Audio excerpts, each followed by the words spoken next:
There is so much we could discuss with this film, but let's start out actually with talking about some of the supporting characters, in part because they don't, at first glance, really fit into the main plot of the film, which is, of course, this focus on a murder or a potential murder.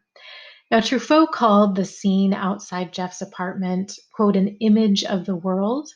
And Hitchcock agrees, and he says it's a world that shows, quote, every kind of human behavior.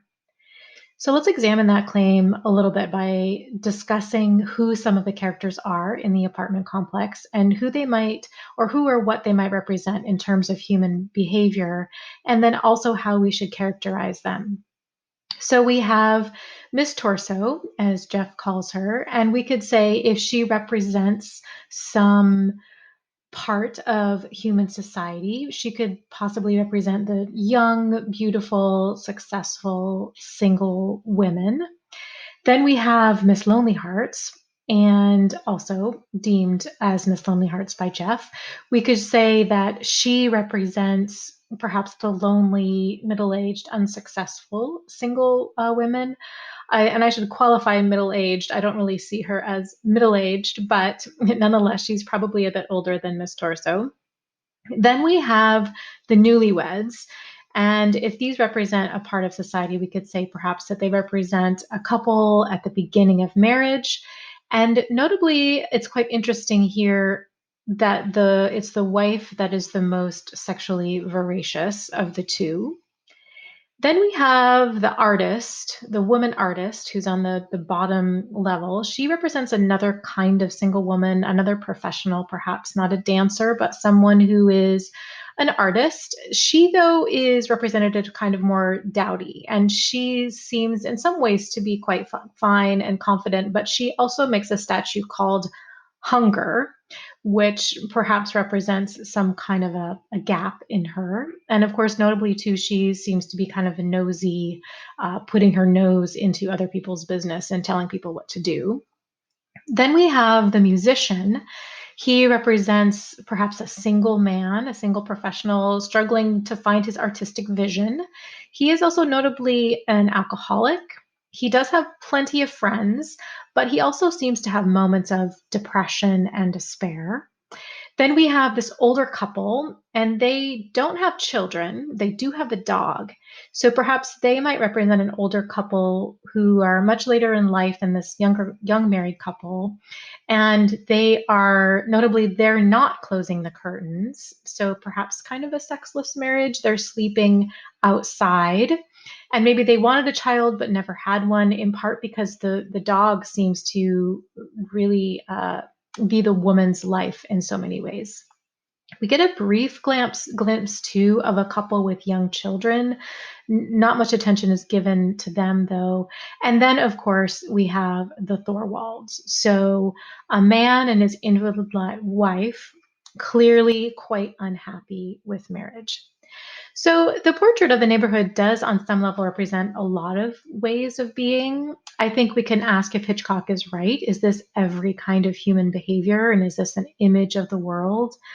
I think perhaps more accurately, it's not every kind of human behavior because it does seem to be a strictly white, middle class, straight image of society.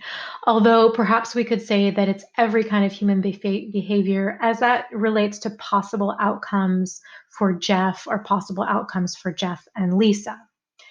And we'll get back to some of these characters a little bit later. We're going to have to talk to them and talk about them in relationship to Jeff and Lisa, particularly in relationship to maybe how Jeff is projecting his own fears and desires about what possibly he could become or what possible futures he and Lisa might have.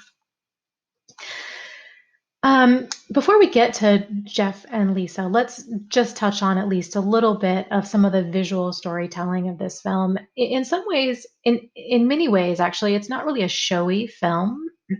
There's very little in the way of what we might call action. It's nothing like the 39 Steps. It's nothing like North by Northwest when we get there. There's no big action set piece like Strangers on a Train, The Carousel. But it is a film that relies on the camera to tell us what we think. And again, it is confined to strictly one location. So it seems quite simple on that level, but it is such a visually interesting film. So let's think about some of the instances of visual storytelling where we learn something about a character, or we learn about how someone feels, or we understand something about the relationship between people strictly through the visuals and really almost no dialogue.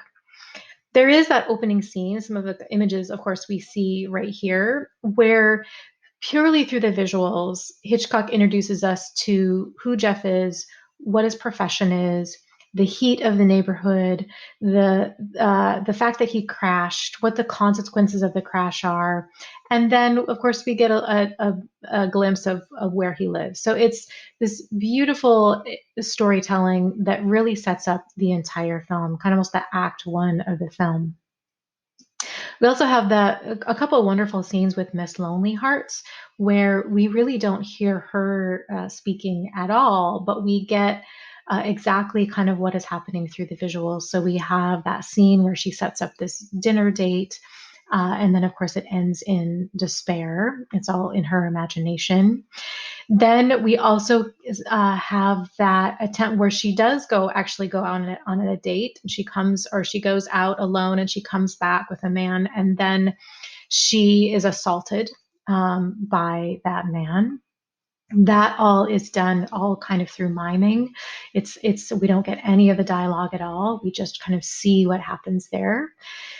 And then there is another example I can think of is that really great moment. I don't have the image of it here, but where Jeff is watching Thorwald going in and out of the apartment at night, and just through the visuals, we see the suitcase first being heavy, and then coming back light.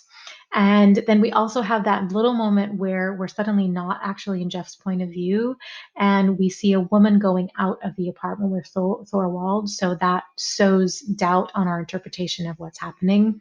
But that whole sequence is really a wonderful sequence of understanding what Thorwald is maybe doing, why Jeff interprets it in the way that he does, and also giving us a visual tip that what Jeff's seeing, there's possible doubt on his interpretation.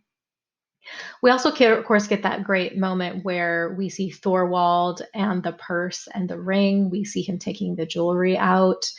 Also, just generally, and we'll get to this a little bit more later, just the way that the film constructs Jeff and Lisa as they're positioned to each other in the apartment.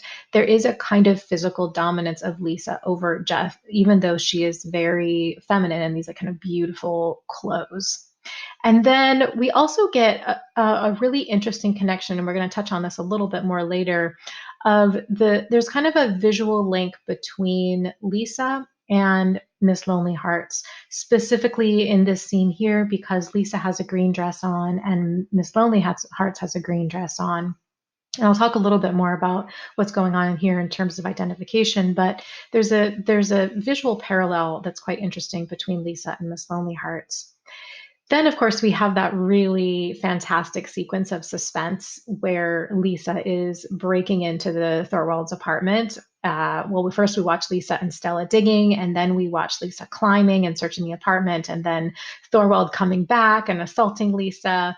The lights go out. We're reminded of another murder, and again, this is all done through the visuals. There's no dialogue, essentially no sound.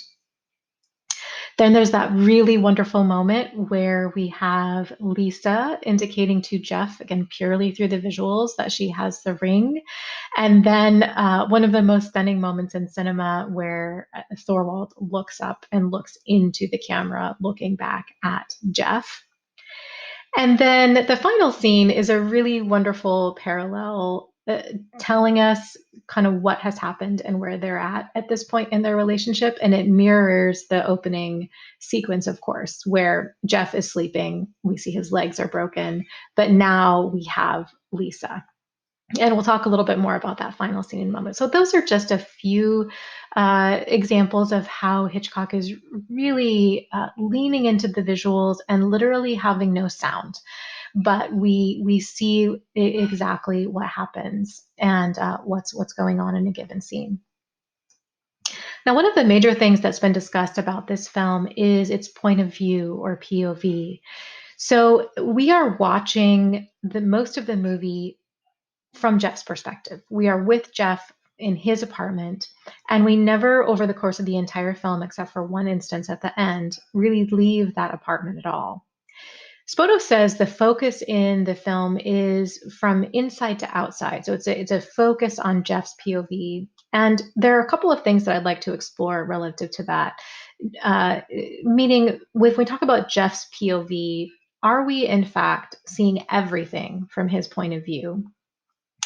So, and we should also discuss the theme of voyeurism related to that, because Jeff is obviously in the position of a voyeur. He is a peeping Tom. He is someone who is watching things passively, and he's not actively involved. And a voyeur, by definition, is someone who is a passive viewer, and also a viewer who is kind of wants what they're watching to continue to happen. So let's start with the POV as Jeff's POV. Robin Wood says that in this film, it's the most uncompromising attempt to imprison us within a single consciousness, enclosed in a protagonist apartment for the entire film. Laura Mulvey, in her famous essay, Visual Pleasure and the Narrative Cinema, and that's where she originated the term the male gaze, which is a term you may have heard before, but Laura Mulvey is the first one that used it and identified what it was in this essay. She posits that Rear Window, the film's spectator has no choice but to identify with a male protagonist who exerts an active, controlling gaze over a passive female object. And then we have Tanya Modolewski, who in her essay within the book The Women Who Knew Too Much, she says that most critics in the critical tradition see the film as a meta cinematic commentary, spectators identifying with the chair-bound voyeuristic protagonist and find themselves in complicity with his guilty desires. So those are some of the things that have been said about the film's POV, specifically as it's related to Jeff, and Jeff as a man, specifically looking and doing the gazing. So let's look at a few ways in which we do think we are seeing things from Jeff's point of view, the elements of the film that specifically demonstrate that. So right away, kind of in the beginning of the film, we have his gaze at Miss Torso. And of course, he is the one who's identified her as Miss Torso. We don't know her name. She has just been identified as a body part, as an object, not as a person. He also characterizes her later on as a queen bee among drones. So he's engaged in looking and labeling. Generally, of course, too, just throughout the film, we get a eye line match cut after eye line match cut. So meaning we get an image of Jeff looking, and then we have a cut to what he's looking at. And we have that repeated over and over again throughout the film. We see Jeff's face and his eyes looking at something, and then we cut to what he's looking at. We cut back to Jeff looking. We cut back to what he's looking at. So that's what's called an eye line match cut, where the eyes there's a direct line to what he's looking at. And it's often even not just an eye line match cut, but we see sort of the frame of vision that he has. So if he's using either binoculars or his camera lens, we see the way that the camera lens, it kind of creates the shape of how Jeff would literally be seeing the vision here. So we're kind of literally in the perspective of Jeff right here. Then, but we aren't just in Jeff's frame of view, what he's literally seeing. We're seeing things from Jeff's perspective, his interpretation of things, more of a thematic interpretation. So, for example, Jeff talks about the nagging wife and the trap of marriage. He sees the Thorwalds, literally looks at them and then interprets what's going on in their marriage. So he talks about Mrs. Thorwald as a nagging wife, even though he really has no idea what their marriage relationship is like, if she is in fact what we could call a nagging wife, or if she has some kind of legitimate complaint. Both Robin Wood and Spoto point out that Jeff sees in the scenes around him reflections of the things that he fears or he desires. So Wood says that Jeff sees Mrs. Thorwald and Miss Lonely Hearts as two grotesque versions of possible Lisas. So, this idea of he's looking out and seeing what Lisa could be like, and there's this idea that he sees Mrs. Thorwald as a nagging wife because he's afraid perhaps that Lisa might become that nagging wife. And it's interesting too, it might note that this nightgown that Mrs. Thorwald is wearing looks very much like the nightgown that Lisa wears later on. So there's a kind of a visual identification between Lisa and Mrs. Thorwald. And Jeff is, I think we could say, projecting perhaps his fears about what Lisa might be when he's looking out at Mrs. Thorwald. Wood also says that Jeff is uneasy about this relationship with Lisa. And in some sense, he would like to get rid of Lisa, not literally kill her, but he is uneasy with the relationship and he even kind of tries to get rid of her in a way. And so there's that kind of underlying thing that's going on between Jeff and Lisa's relationship. And then interestingly, he deduces right away, properly, that Mr. Thorwald has gotten rid of his wife. So you can almost say that it's possible that he guesses so quickly about what Thorwald did because he's imagining what he himself would like to do if he had such a nagging wife. And in fact, he also has a woman that he wants to quote unquote get rid of. So there's an interesting kind of identification there. Wood also says that Thorwald and Jeff can, in some sense, be read as mirrors, that Thorwald, in some way, might be enacting Jeff's subconscious desires, much like Bruno can be read as enacting Guy's desires to kill his wife in Strangers on a Train. So, this scene when Thorwald bursts into Jeff's apartment. Wood posits that we can read that like a doppelganger of Jeff's desires, that Thorwald is this kind of monstrous force coming, as it were, from the underworld of the subconscious and demanding recognition and attacking, literally attacking Jeff. So there's a lot to think about relative to the film as it's told from Jeff's point of view, what the implications are, how we're being put into that very male, straight white male point of view, and being immersed in his fears and desires in really interesting ways. Let's also talk about the voyeurism of the film, and we'll keep talking about the POV because those are, of course, related. Robin Wood says that there's often been in critical discussions of the film two ways to look at it. You can see it, first of all, as a wholehearted condemnation of curiosity, prying, and voyeurism. So you can kind of see it as a condemnation of voyeurism. Or on the other hand, you can see it as a very corrupt and distasteful film, shamelessly exploiting and encouraging curiosity and prying. And oftentimes, critics have split one way or the other. Some critics think it's a condemnation of voyeurism. Some think it is a shameless endorsement of voyeurism. And I think we can begin in thinking about these two ways of looking at the film by discussing Jeff's motives. Why is he watching people? What are his motives? There is the easy answer, the more straightforward answer, and we can say, well, he's bored. I mean, he has nothing else to do. Everybody's windows are open, so of course that's why wouldn't he be out looking at things? What's he supposed to do? Look at the wall? So that's one easy kind of surface answer. But because we get so much of Jeff's emotional complexity in the film, there is a suggestion that it's not just boredom that is motivating Jeff. Robin Wood gives us another possibility, and he says that Jeffries watches others to avoid facing problems in the same way that cinema goers avoid their own problems by going to the cinema. But everyone Jeff watches in some way reflects back to him his own problems, so his problems are worked out by his growing involvement with them. So his emotional involvement or his growing emotional involvement with the people he's watching is a way of working out his own kind of issues.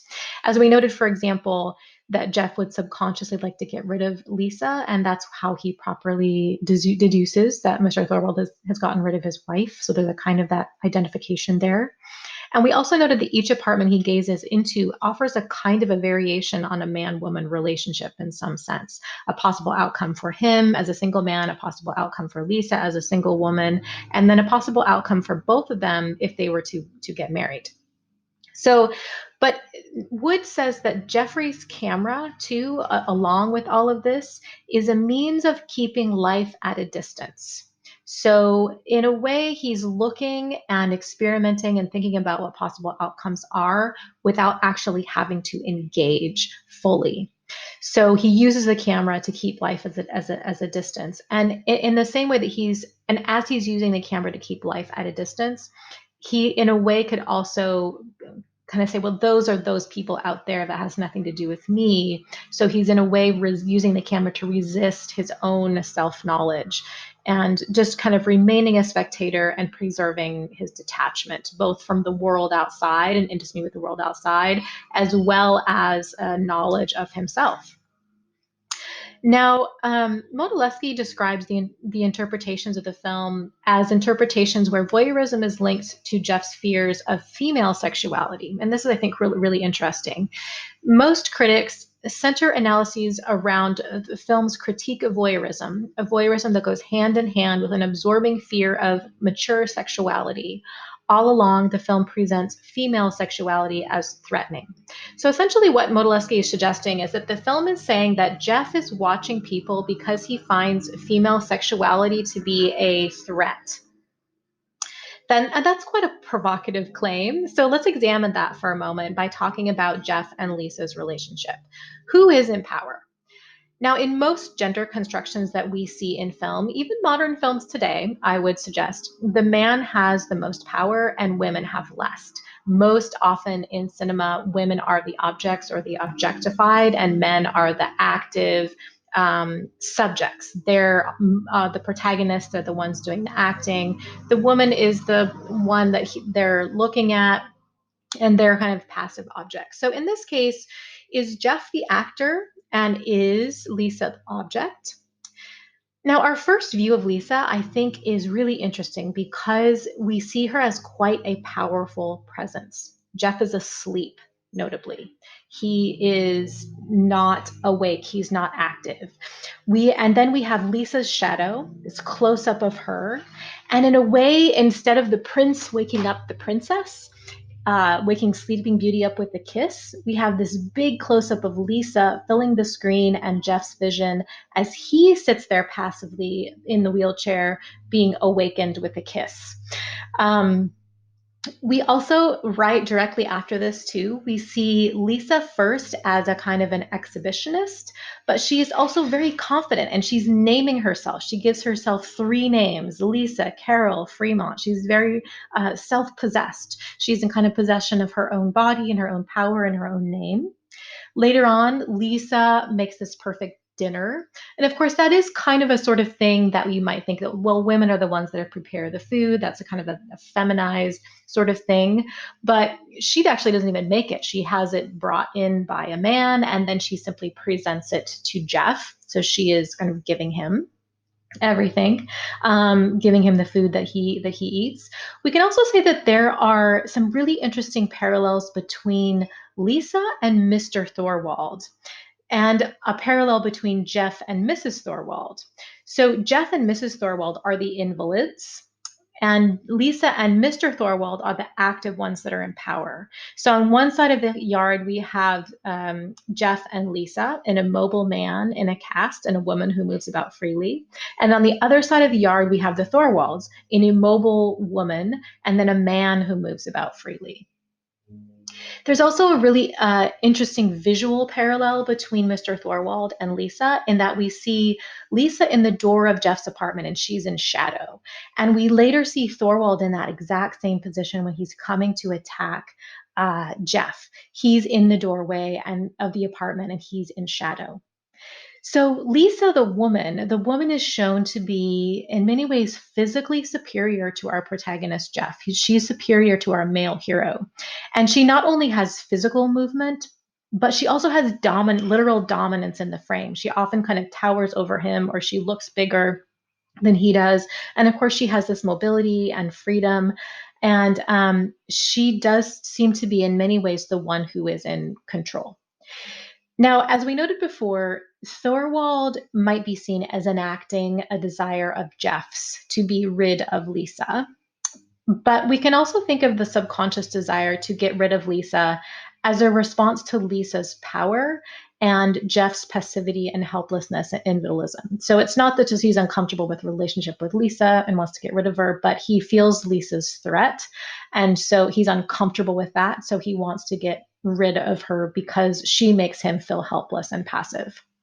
We might also note that just generally in the film, there's a kind of what we might call, Modilesti calls the fantasy of female dismemberment that is kind of pervading everything. This idea of rendering women literally powerless and limbless.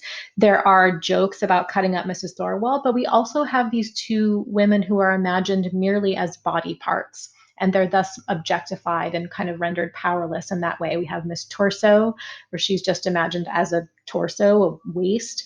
And then we have Miss Lonely Hearts, who is just rendered as kind of a body part of a heart. Let's complicate now the question of POV and voyeurism.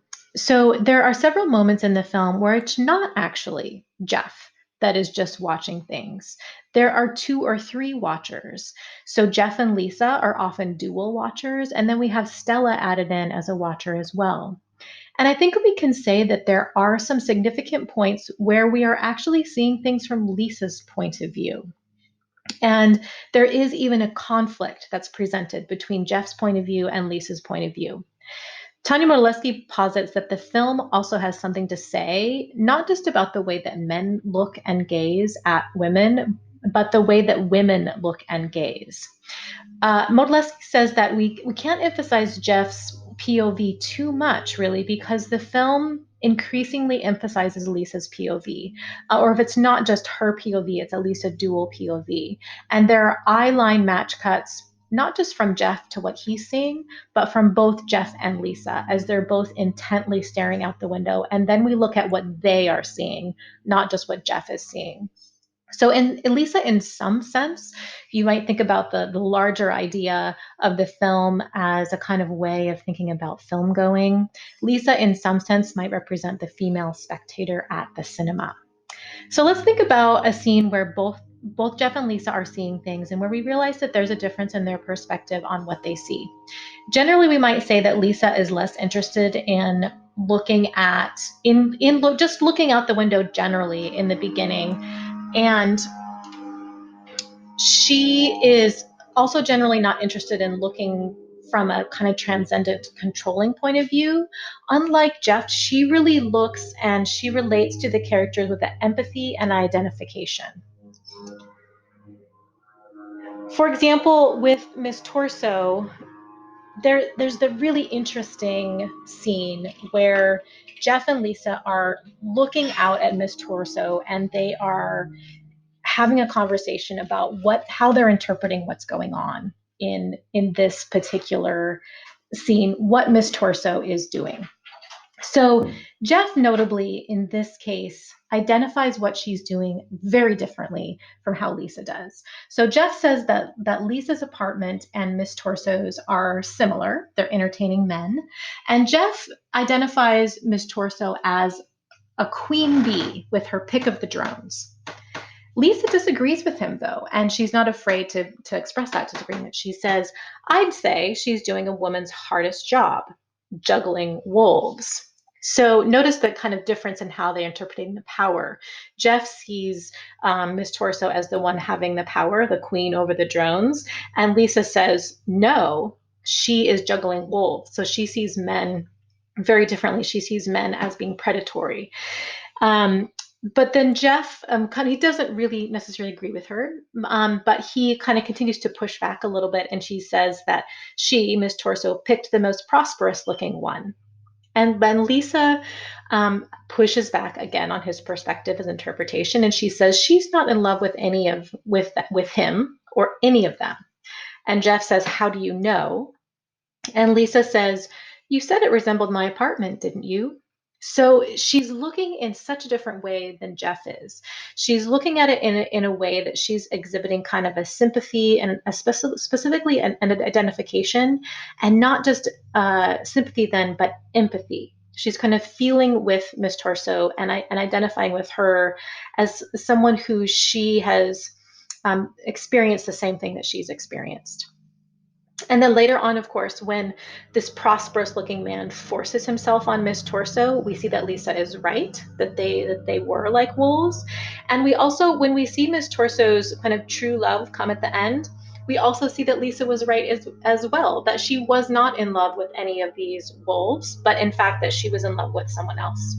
So Jeff and Lisa have these very different interpretations about the woman's desire in this scene, and it's fraught with kind of erotic and violent potential, and it's Lisa's interpretation that she arrives at through identification with the woman that she's seeing, and it's ultimately she is validated.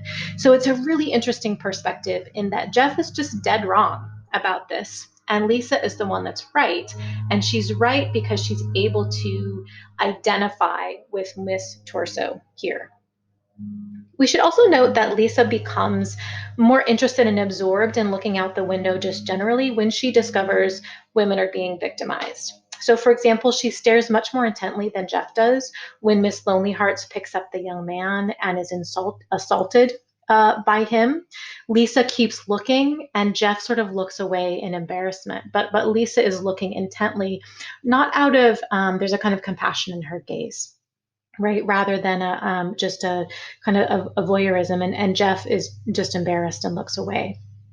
Then notably at the end of the film, Modilewski notes that Jeff is forced to identify with the female POV in watching Lisa. He's watching Lisa be attacked by Mr. Thorwald, and he becomes aware of his own passivity and also of Lisa's kind of victimization. Now, in Hitchcock and Truffaut, in their discussion of this and the discussion of suspense, Hitchcock specifically says that we are identifying in this scene with the woman. We're identifying with Lisa, with Grace Kelly's character. And that identification, of course, is shared by Jeff. Now, Modilewski identifies the ending of this as a kind of a feminization process at the end of the film for Jeff. Of course, feminization in terms of the way that women have typically been rendered, and the way that what's feminine, quote unquote, feminine, has been rendered as kind of passive and victimization. So that's not saying that that absolutely women, that being feminine means passive, but that's the way that gender constructions have worked in our on screen and in our culture. But Jeff, in a way, it kind of goes through a feminization process at the end of the film. So because the gaze for the first time is turned back on him when Thorwald looks up directly at Jeff, and Jeff can no longer be a passive voyeur, but the person he's watching looks back directly into Jeff's eyes, and Thorwald then crosses into his apartment. So Jeff, in this case, becomes he takes on the victim's role that was previously played by Mrs. Thorwald, because of course Mr. Thorwald attacked Mrs. Thorwald, and also the role that was taken on by Lisa, because Lisa was also attacked by Mr. Thorwald.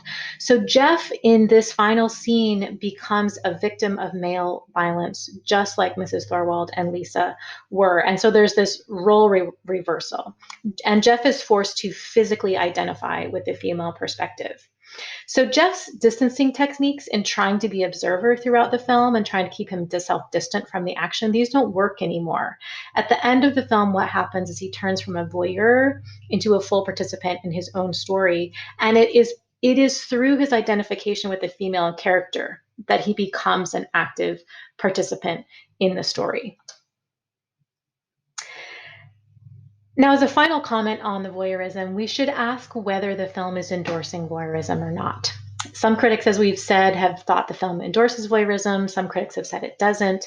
But in the end, of course, Jeff tries to use his photography, right? He uses his flash bulbs, which we could think of as symbols of photography, and thus voyeurism, to defend himself. But they can only hold Thorwald off for so long. Ultimately, the flash bulbs don't work. His camera doesn't work. The voyeurism doesn't work. And real life violence does intrude into his voyeurism.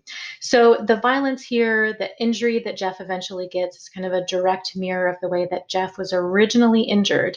And if you remember, he put himself in front of the race car crash while he got shot, and he suffered this bodily injury. Similarly here, Jeff gets his murderer. He gets the shot as it were, the photographic shot, but he suffers even worse bodily injury. So we're left with the question again, is this film endorsing voyeurism, or is it condemning it? What's the cost? What's the reward? How can we go about measuring this? Wood says, and I think I do agree with him, that neither interpretation holds up. That the film is neither endorsing voyeurism nor condemning it. It's somewhere in the middle of that gray, ambiguous area that Hitchcock likes so much. He says that the morality of the film is much subtler. And it's hard to say that it's endorsing voyeurism because really we feel too uneasy, I think, about the prying to find it pleasurable. And then also because it comes at the cost of violence at the end. But it's hard to say that it's fully repudiating the voyeurism because the final effects of the voyeurism are on some level admirable. If Jeff hadn't been a voyeur, if he hadn't been a peeping Tom, the murderer would have gotten away with it. And in the end, even while Jeff is injured, the murderer is exposed and caught. And even Jeff is in a better place himself. He's ready to accept marriage and a relationship with Lisa, which I think the film is saying is a good thing. Wood notes that the ending of Rear Window really shows this achievement of uneasy equilibrium. And Jeffrey's development as a human being who understands things, this is a good thing. He understands things he didn't understand before, are made possible, but they do come at a kind of a cost to him, and they do come at the cost of exposing his own faults and blindnesses. Now, I want to leave us with one final thought about the ending from Tanya Modolewski, which I think is really interesting. Now, in a way, Jeff has won because he's exposed the murderer, but in a way, Lisa has won because she and Jeff are now in the relationship that she wanted and she didn't have any qualms about. She proved herself to him. And as we saw, she proved also that her interpretation of the world was actually in many ways more viable than Jeff's interpretation, particularly when it came to interpreting women. And it was she, after all, who not only correctly interpreted Miss Torso, but she also effectively solved the murder case. By understanding a woman's perspective and understanding that a woman would never have left a purse and her jewelry behind. And she's the one who pointed that out ultimately to the men. So Lisa was necessary to understand the murder and what had happened. Modolewski writes of the ending of the film, Jeff is once again asleep, in the same position as he was at the film's opening, and Lisa, after assuring herself that he is not watching her, in contrast to former times when she worked so hard to attract his gaze, puts away his book and picks up her own magazine. As important as this gesture is, even more important is the fact that the film gives her the last look. This is, after all, the conclusion of a movie that all critics agree is about the power the man attempts to wield through exercising the gaze. We are left with that final look at Lisa, with the suspicion, a preview perhaps of coming attractions, that while men sleep and dream their dreams of omnipotence over a safely reduced world, women are not where they appear to be, locked into male views of them, imprisoned in their master's dollhouse.